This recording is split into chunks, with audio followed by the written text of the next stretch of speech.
하나님의 말씀 마태복음 21장 1절부터 9절입니다. 저희가 예루살렘에 가까이 와서 감람산 벳박에 이르렀을 때에 예수께서 두 제자를 보내심에 이르시되 너희 맞은편 마을로 가라.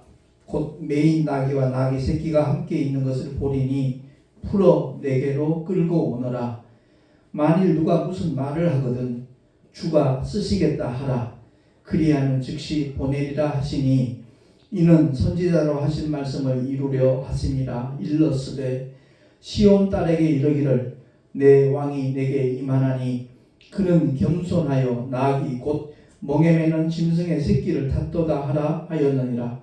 제자들이 가서 예수의 명하신 대로 하여 나귀와 나귀 새끼를 끌고 와서 자기들의 겉옷을 그 위에 얹음에 예수께서 그 위에 타시니 무리의 대부분은 그 겉옷을 길에 펴며 다른 이는 나뭇가지를 베어 길에 펴고 앞에서 가고 뒤에서 따르는 무리가 소리질러 가로되 호산나 다윗의 자손이여 찬송하리로다. 주의 이름으로 오시는 이여 가장 높은 곳에서 호산나 하더라.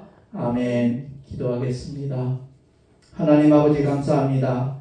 종려주일을 맞이하여 다시 한번 말씀을 통하여 우리 모두 깨닫기를 원합니다. 주님께서 우리의 요구하시는 바가 무엇이고 주님께서 우리에게 명하신 바가 무엇인가 우리 모두가 잘 분별하여 하나님의 뜻대로 순종하는 믿음의 길을 걸어가고 달려가는 우리 모두가 다 되게 하여 주시옵소서. 우리 구주 예수 그리스도 이름으로 감사하며 기도하옵나이다.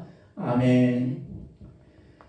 성경은 하나님을 계시하는 책입니다. 뿐만 아니라 우리 인생이 어떠한 존재인가 하는 것을 말씀하고 있는 책이기도 합니다. 그래서 창세기 2장 10절에 보면 여호와 하나님이 흙으로 사람을 지으시고 생기를 그 코에 불어 넣으시니 사람이 생명이 된지라. 아멘. 그렇습니다. 모든 짐승과는 달리 우리 인간은 영적인 존재다 하는 것을 성경은 말씀하고 있습니다. 아울러 창세기 3장 19절에 보니까 합독하겠습니다. 내가 얼굴에 땀이 흘러야 식물을 먹고 필경은 흙으로 돌아가리니 그 속에서 내가 취함을 입었음이라. 너는 흙이니 흙으로 돌아갈 것이니라 하시니라. 아멘. 그렇습니다. 우리 영혼은 영원한 존재이지만 우리의 육신은 시한부 존재다 하는 것을 성경은 일깨워주고 있습니다. 그런데 분명히 알아야 될 것은 우리 영혼은 반드시 하나님께로 돌아갈 때가 있다는 겁니다. 하나님께로 돌아가야만 된다는 겁니다. 그러나 우리의 육신은 한 줌의 흙으로 돌아갈 수밖에 없는 그런 존재다 하는 것을 말씀하고 있습니다. 그렇기 때문에 베드로는 이렇게 선언합니다. 베드로전서 2장 11절 시작. 사랑하는 자들아 나그네와 행인 같은 너희를 권하노니 영혼을 거스려 싸우는 육체의 정욕을 제어하라. 아멘. 그래 우리 인생은 나그네라는 겁니다. 행인이라는 겁니다. 다시 말해서 우리의 영혼은 반드시 돌아갈 더 나은 보장이 있음을 일깨워주고 있습니다. 그런데 그 보장을 찾아가는 우리 영혼을 방해하는 세력이 있는데 그것이 바로 영혼과 함께 공존하고 있는 우리 육체라는 겁니다. 그래서 영혼을 거스려 싸우는 육체의 정욕을 제어하라 라고 베드로는 선포하고 있는 겁니다. 한마디로 영혼의 종착역과 육체의 종착역은 분명히 다르다는 것을 성경은 우리에게 말씀하고 있는 겁니다.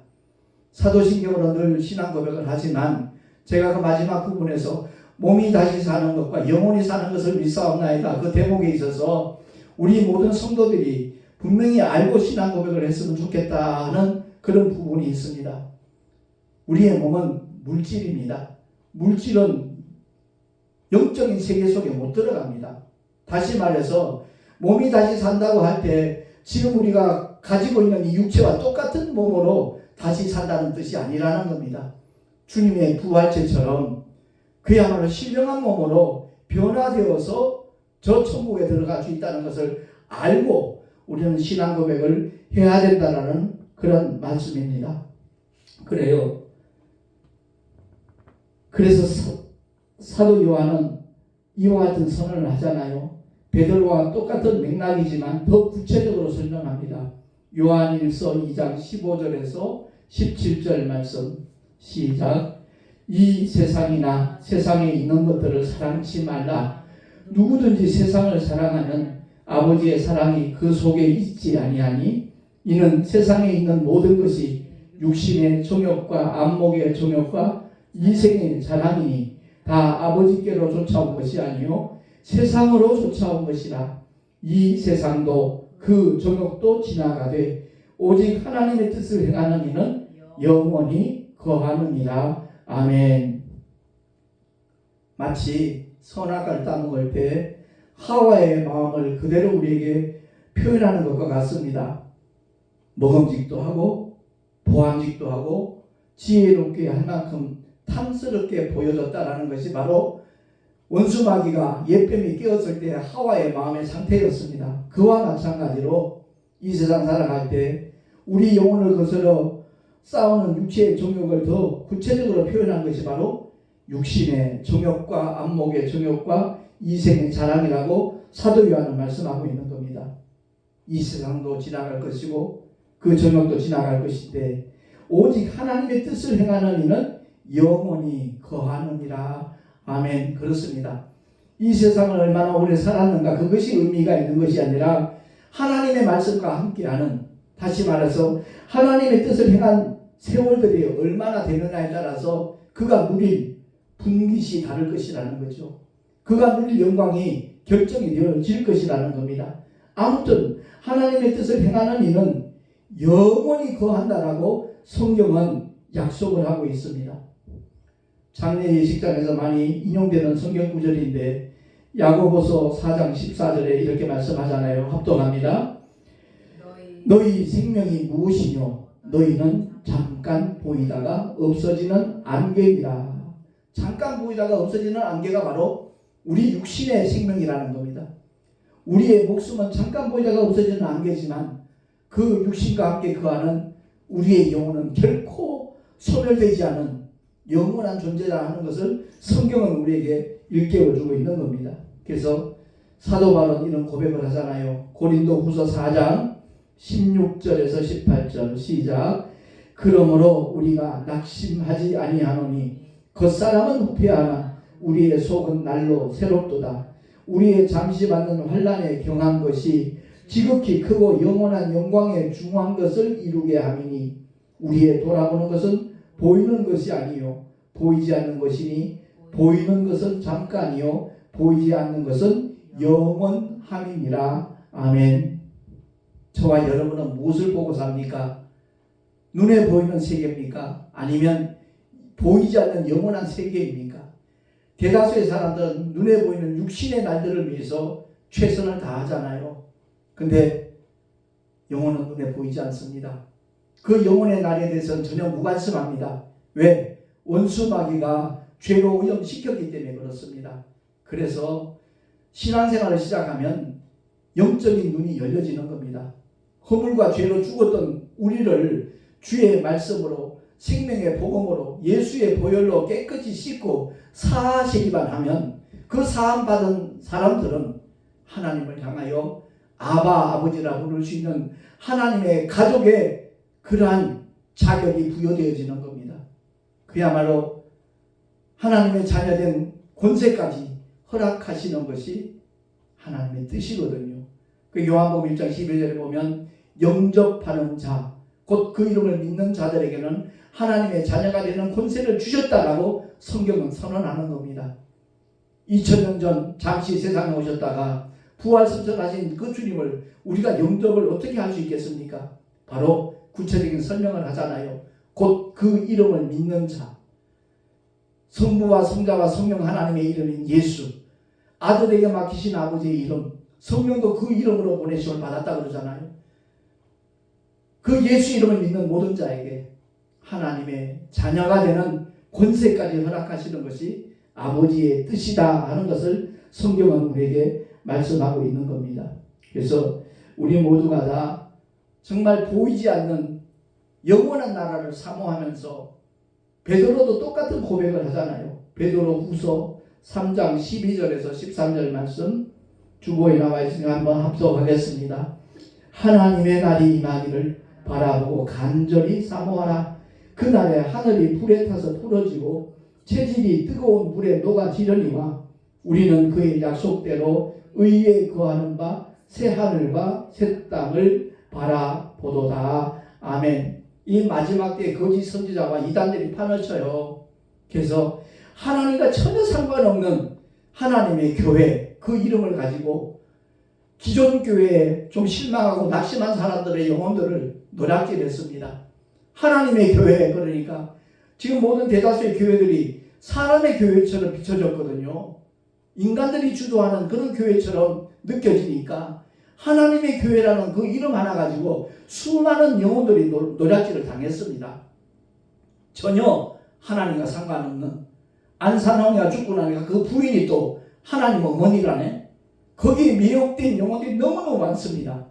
뿐만 아니라 코로나 사태가 이렇게 시발점이 되어 있던 신천지, 우리는 분명히 새 하늘과 새 땅을 바라봐야 되거든요. 그 한자가 신천지예요. 그 이름을 가지고 수많은 영혼들 또한 노략질을 했습니다. 그래서 우리는 정신 차려야 돼요. 하나님의 말씀으로 무장을 해야 돼요. 참빛 되시는 주님의 말씀이 우리의 심령 속에 가득 채워져 있으면요, 어떤 어둠의 그림자도 들어올 수가 없는 겁니다. 정말 하나님의 말씀을 우리가 정말 읽고 또 읽고 또 읽고 무장만 해놓으면 진리의 영이신 성령 하나님이 환히 조명을 해주시고요, 성령의 감동 감화를 쫓아서 우리가 순종해 나가기만 하는 하나님께서 함께 하시는 믿음의 증거들이 기사와 이적과 표적과 축복으로 나타나는 줄로 믿으시기 바랍니다. 그래서 말씀을 사랑하자는 거예요. 말씀 신앙을 갖다는 이유가 바로 거기에 있는 겁니다. 사도 바울도 에베소 교회 성도들에게 무엇을 요구합니까? 하나님의 전신갑주를 취하라는 겁니다. 그 하나님의 전신갑주를 취할 때 마지막에 나오는 내용이 바로 공격용 무기잖아요. 성령의 검, 곧 하나님의 말씀을 가지라 라고 선언하고 있는 겁니다. 하나님의 말씀으로 무장되어 있으면 어떤 상황 속에서도 그 상황을 대처하고 뛰어넘을 수 있는 하나님의 말씀이 생각이 나요. 성령께서 기억나게 해주셔요. 그 말씀을 통해서 그 위기를 극복할 수 있는 하나님의 사람으로 우리 모두 살아갈 수 있기를 예수 이름으로 축원합니다. 주님의 생명의 말씀, 참빛 되신 그 말씀이 내 심령 속에 가득 차 있어야 된다는 거죠. 그래서 저는 늘 강조하는 게 말씀 신앙인데, 우리의 영혼 속에는 오직 세 가지만 들어가 있어야 돼요. 첫째는 성부와 성자와 성령 하나님의 이름인 예수, 그 이름이 우리의 영 속에 들어와 있어야 되고요. 그래서 영접하는 자, 곧 그 이름을 믿는 자들에게는 하나님의 자녀가 되는 권세를 주셨다 하셨잖아요. 그리고 살리는 것은 영이니 육은 무익하니라. 내가 너에게 이런 말이 영이요 생명이라 말씀하신 그대로 하나님의 말씀, 진리의 말씀, 율법 아닙니다. 하나님의 진리의 말씀이 우리 심령 속에, 우리 영혼 속에 들어와 있어야 되고요. 세 번째는 그 진리의 영이신 보혜사 성령 하나님이 우리 영 속에 들어와 있을 때 세상은 그를 넘어뜨릴 수 없고 감당할 수 없다는 사실입니다. 오직 하나님의 영으로 충만한 우리 모두가 될 수 있기를 예수 이름으로 축원합니다. 하나님의 날, 그날을 정말 우리가 사모하며 준비하며 기다려야 돼요. 막연히 그 날짜가 임하기를 기다리는 자가 아니라 주님이 우리에게 맡겨주신 주님의 명령이 있잖아요. 지상 명령, 왕중 왕의 명령입니다. 만민에게 복음을 전파하라 말씀하셨어요. 저와 여러분이 마치 땅끝인 것처럼 행동하지 마세요. 성령이 너희에게 마시면 너희가 권능을 받고 예루살렘과 온 유대와 사마리아와 땅 끝까지 이르러 내 증인이 되리라 그랬어요. 그렇게 증거될 때 주님이 다시 오실 것이라고 약속을 하셨어요. 그러니까 우리 모두는 다 내 주변에 있는 모든 사람들에게 복음을 전해야 될 책임이 있고 의무가 있고 바꾸어 말하는 특권이 있는 겁니다. 세상에 어떤 위정자도 할 수 없어요. 오직 정말 천군천사가 흥분할 만한 십사의 직분을 가졌어도 바로 그 사명을 감당하지 못한다면 그는 복된 사람이라고 말할 수 없는 겁니다. 우리 모두가 다 새 하늘과 새 땅을 정말 바라보면서 준비하면서 살아갈 수 있는 하나님의 사람들이 되십시다. 분명히 기억해야 될 것은 우리의 육신은 한 줌의 흙으로 돌아갈 것입니다. 그 육신이 다시 사는 것이 아니라 부활체로 주님의 나라에 들어갈 수 있다는 것 기억하고, 먼저 그리스도 안에서 잠든 사람들은 주님이 공중 재림하실 때 함께 올 것이고, 그때까지 살아남아 있는 우리 믿음의 사람들은 호련히 변화가 될 겁니다. 그래서 고린도전서 15장은 부활장이라고 알려져 있는데 51절 시작. 마지막 나팔에 순식간에 호련히 다 변화하리니. 아멘. 그렇습니다. 우리 몸이 온전히 거룩한 몸, 신령한 몸으로 변화되어서 주님의 공중 혼인잔치에 동참할 수 있는 하나님의 복을 우리 모두가 누릴 수 있기를 예수 이름으로 축원합니다. 우리 모두는 믿음의 길을 걸어가면서 첫 번째 목표가 첫째 부활에 동참하는 것이 되어야 돼요. 이 세상에 사는 현존하는 모든 사람이 죽음으로 끝나지 않습니다. 부활할 겁니다. 그런데 하나는 생명의 부활이고 하나는 심판의 부활이에요. 심판의 부활은 마귀와 그 사자들을 위하여 예비된 영영한 불못에 던지워지는 그러한 심판의 부활이 될 겁니다. 그러니까 교회 열심히 다니는 것이 중요한 것이 아니라 종교인 되는 거 그 의미 없습니다. 열심히 있는 종교인 구원 못 받습니다. 근데 하나님의 말씀대로 순종하는 믿음의 사람은 주님이 맡겨주신 일들을 정말 열심히 꾸준히 잘 감당하는 믿음의 사람들에게는 그야말로 영원한 하나님의 보상이 있다는 것을 기억을 하고, 사도 바울이 3차 선교 여행을 다닌 이유가 뭡니까? 위에서 부르신 부름의 상을 얻기 위해서라고 그는 고백을 하고 있습니다. 아무리 많은 반대 세력이 있다 할지라도, 결사대가 조직된다 할지라도 그는 타협하지 않습니다. 중단하지 않습니다. 포기하지 않습니다. 하나님께 주신 그 사명 감당하는 일에는 자기의 목숨을 조금도 귀한 것으로 여기지 않는다라고 그는 고백을 하고 있는 겁니다. 오늘날 전도하는 사람 많지 않습니다. 그러나 그 전도의 일선에 참여하는 사람들은 참으로 복 있는 사람이라는 것을 우리 모두 깨달을 수 있기를 바랍니다. 내일부터 고난주간이 시작되어지는데 중세 카톨릭의 그 잘못된 일들처럼 그냥 무릎으로 계단을 올라가면서 주님의 고난에 동참하는 것을 착각했던 그런 오류를 우리는 더 이상 범하면 안 돼요. 어떤 분들은 보면 고난주간에 아침 금식한다나 그게 무슨 고난입니까? 함께 굶는 거지요. 진실로 복음을 전하는 일에 앞장서면 뜻하지 않은 어려움에 봉착될 때도 있어요. 조롱당할 때도 있고 비웃음 살 때도 있고요. 때로는 핍박할 때도 있을 겁니다. 그러나 그 일을 겪을 때 내가 그리스도 예수의 고난에 참여하는 자구나 하는 것을 깨닫고 오히려 기뻐하고 감사하고 주님 앞에 찬양할 수 있는 우리 모두가 되십시다. 그 믿음을 하나님은 귀히 보시는 거예요. 아무튼 오늘 본문 말씀을 통해서 저 천성에 들어가는 그 순간까지 우리는 내 마음의 등에 오직 주님만을 태우고 주님만을 모시고 끝까지 걸어가고 달려가리라 우리 모두 결단하셔서 그렇게 결단하는 자들에게 성령 하나님은 도와주실 겁니다. 주님이 보증해 주시고 승리하는 그 순간까지 주님 앞에 서는 그 자리에까지 주님은 이끌어 주시고 책임져 주실 줄로 믿습니다. 다시 오실 주님을 손꼽아 기다리면서 이 마지막 때에 정말 핵폭탄을 통해서 위협하는 세력들이 얼마나 많이 있습니까? 주님의 말씀 그대로예요. 그날에 반드시 하늘이 불에 타서 부러진다 그랬습니다. 체질이 뜨거운 불에 녹아진다 라고 말씀합니다. 그러나 믿음의 사람들은 그의 약속대로 의에 거하는 바 하나님의 믿음을 가진 자들, 그들은 모두가 다 새하늘과 새 땅에 들어가게 될 것이라는 것을 기억을 하고 부활의 산소망 믿음으로 굳게 붙잡고 끝까지 매진할 수 있는 우리 모두가 될 수 있기를 예수 이름으로 축원합니다. 다시 한번 강조하지만 예배를 얼마나 많이 드렸느냐, 그게 중요한 게 아닙니다.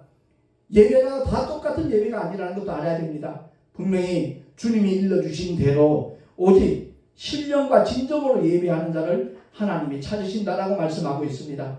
한국교회가 겉으로 드러난 예배 행위를 워낙 강조하다 보니까 일주일에 11번 예배 동참했을 때 그 사람의 믿음이 참 좋은 것으로 간주를 해왔는데 그 결과 내리막길을 걷고 있거든요.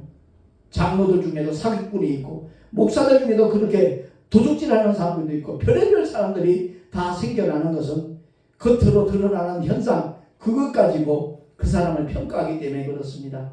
오직 우리 안에 거하시는 성령 하나님의 뜻을 쫓아서 움직이는 하나님의 사람들이 많아질 때 그야말로 대한민국은 복음을 전하는 종주국으로 어쩌면 쓰임받을 수 있을 것이다 하는 것을 우리가 기대하고 끝까지 세계 선교에 동참할 수 있는 한국교회가 되기를 바라는 마음으로 함께 기도하며 최선을 다하는 하나님의 사람들이 되십시다. 다음 주일 부활주일을 맞이할 때 사망고제 깨뜨리시고 우리에게 영원한 산소망을 주신 우리 주님을 진심으로 기뻐하며 환영하며 영광 돌릴 수 있는 믿음의 주인공들이 우리 모두 다 될 수 있기를 예수 이름으로 축원합니다. 기도하겠습니다. 하나님 아버지 감사합니다. 종료주일을 맞이하여 주님이 우리에게 허락하신 하나님의 말씀을 통하여 다시 한번 깨닫게 하시고 결단하게 하시니 감사합니다. 오직 성령께서 이끄시는 대로 순종하며 나가는 우리 모두가 되게 하여 주시옵소서. 우리 구주 예수 그리스도 이름으로 감사하며 기도하옵나이다. 아멘. 교회 소식 주보를 참고하시기 바랍니다. 오늘 종료주일이 지나고 나면 내일부터 이제 고난주간인데 정말 주님의 고난에 아름답게 동참할 수 있는 하나님의 사람들이 되십시다. 전도의 일선에 우리 나갈 수 있기를 바랍니다. 그리고 다음 주일 부활주일인데 부활의 산소망을 나만 갖고 있지 말고 이웃에게 전하며 나눠줄 수 있는 믿음의 사람들이 되십시다. 택시전도와 총회장 사명위에서 정말 중보기도 계속 부탁을 드리겠습니다. 드린 예물 위하여 잠시 기도하고 축도로 예배를 마치도록 하겠습니다. 거룩하신 하나님 아버지, 주님을 예배하며 11조와 헌물을 드렸습니다. 기쁘시게 주님 흠양하여 주시고 하늘의 상급으로 쌓이게 하실 뿐만 아니라 우리의 삶의 자리에서 주님이 함께 하시는 믿음의 증거들이 기사와 이적으로 또한 축복으로 나타나게 하여 주시옵소서. 온전히 주님 손에 의탁하옵고 우리 구주 예수 그리스도의 이름으로 감사하며 축복하며 기도하옵나이다. 아멘. 이제는 우리 주 예수 그리스도의 크신 은혜와 하나님 아버지의 영원하신 사랑하심과 보혜사 성령 하나님의 내주교통 인도하심과 교통하심과 축복하심이 오늘 주의 말씀을 듣고 진실로 하나님의 뜻대로 순복하며 살아가리라 결단한 하나님의 사람들 머리 위에 그 가정과 자녀들과 삶의 자리 위에 또한 주께서 피로 값주고 세우신 주님의 모든 교회들 위에 지금으로부터 영원토록 함께 있을지어다. 아멘.